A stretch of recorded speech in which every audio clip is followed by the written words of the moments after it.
Saudara-saudari, selamat berjumpa. Saat ini saya ingin mengajak Anda merenungkan adorasi sebagai saat kita memperdalam makna Ekaristi sebagai inti misteri gereja.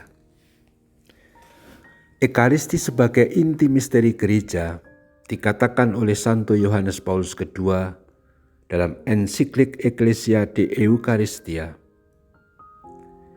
Sesudah mengatakan bahwa gereja hidup dari Ekaristi, beliau mengatakan kebenaran ini mengungkapkan makna, bukan hanya pengalaman iman sehari-hari, tapi juga menegaskan inti misteri gereja. Teks Latinnya berbunyi Ecclesiae Nucleum Mysterii. Bahasa Inggrisnya The Heart of the Mystery of the Church. Memang seri dokumen gerejawi dari Dokmen KWI menerjemahkan kata-kata tersebut dengan hakikat misteri gereja. Saya lebih suka dengan istilah inti misteri gereja. Tentu maksudnya sama, tapi dengan kata inti, terjemahan langsung dari nukleum, nukleus, saya ingin mengatakan bahwa saripati dari misteri gereja ada pada Ekaristi. Apa yang dimaksud Sri Paus kalau mengatakan Ekaristi sebagai inti misteri gereja? Makna misteri gereja diajarkan dalam konstitusi dogmatis Lumen Gentium dari Konsili Vatikan II pada bab 1. Suatu pernyataan makna pokok misteri gereja disebutkan oleh para Bapa Konsili Vatikan II.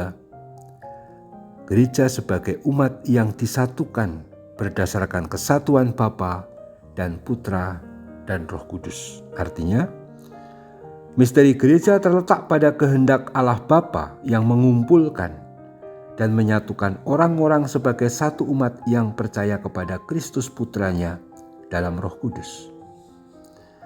Nah, kapan dan bagaimana Allah Tritunggal menyatukan umat beriman dalam nama Kristus? Ya itulah yang terjadi dalam perayaan Ekaristi. Sebab dalam Ekaristi hadirlah Allah Tritunggal sendiri. Hadir di tengah-tengah kita dalam realitas manusiawi. Dalam hal ini, dalam rupa roti dan anggur. Itu sebabnya Paus Benediktus ke-16 berkata Ekaristi menyatukan rencana kasih yang menuntun seluruh sejarah keselamatan. Di sana Deus Trinitas yang pada hakikatnya adalah kasih menjadi sungguh-sungguh bagian dari realitas manusiawi kita. Dalam Ekaristi, hakikat dan seluruh identitas gereja hadir dan terungkap. Seperti dinyatakan dalam Sacrosanctum Concilium Artikel 2 bahwa Ekaristi itu memperlihatkan kepada orang-orang lain tentang gereja yang bersifat sekaligus manusiawi dan ilahi, yang kelihatan namun penuh kenyataan yang tak kelihatan, yang penuh semangat dalam kegiatan namun meluangkan waktu juga untuk berkontemplasi, yang hadir di dunia namun sebagai musafir. Dari istilah identitas sendiri sudah jelas bagaimana Misa Kudus menjadi identitas yang khas dari umat Katolik, seperti disebut selalu pada renungan-renungan kita. Inti misteri gereja. Dengan Ekaristi identitas gereja ditampakkan. Sudah sejak dalam gereja perdana, semula gereja perdana itu menduga bahwa mereka masih bagian dari umat Israel perjanjian lama. Maka mereka ikut ibadat di bait suci. Tetapi dikatakan juga dalam Kisah Para Rasul bab 2 bahwa sesudah di bait Allah, seolah-olah itu masih bagian dari perjanjian lama, mereka masih bersama umat Israel, tapi lalu muncul tradisi memecah roti di rumah mereka yang menunjuk pemecahan roti itu adalah perayaan Ekaristi. Jadi umat Kristiani akhirnya semakin menyadari bahwa berbeda dengan perjanjian lama. Di satu pihak kelanjutan, tapi mengalami kepenuhan dalam Kristus. Lalu dalam Ekaristi kekasan yang tidak dibuat juga oleh orang Yahudi, dibuat oleh orang Kristen. Merayakan Ekaristi. Dan perayaan Ekaristi ini memang menjadi pokok inti karena menghadirkan misteri Paskah. Sebagaimana sudah saya jelaskan sajak renungkan kemarin.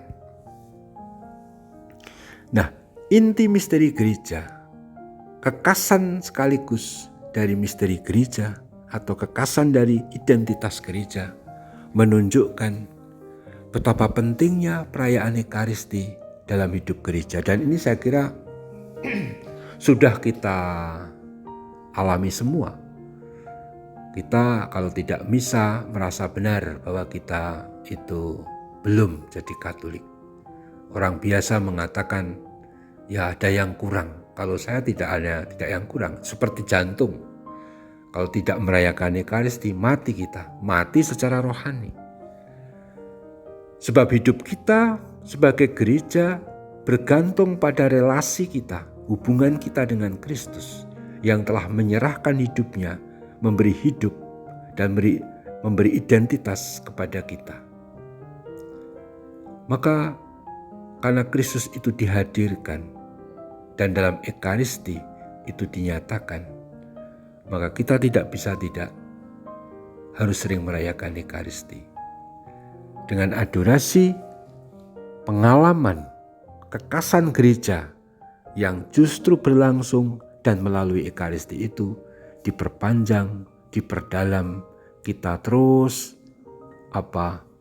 perdalam, kita bahasa Jawanya gayemi, artinya sungguh-sungguh memasukkan dalam seluruh proses pencernaan batin kita agar kita sungguh semakin yakin bahwa kehadiran Tuhan dalam sakramen Maha Kudus yang kita sembah dalam adorasi adalah menjadi identitas diri kita sebagai gereja, sebagai umat Kristiani. Lanjutkan adorasi dengan semangat. Terpujilah Tuhan kita Yesus Kristus untuk selama-lamanya. Amin.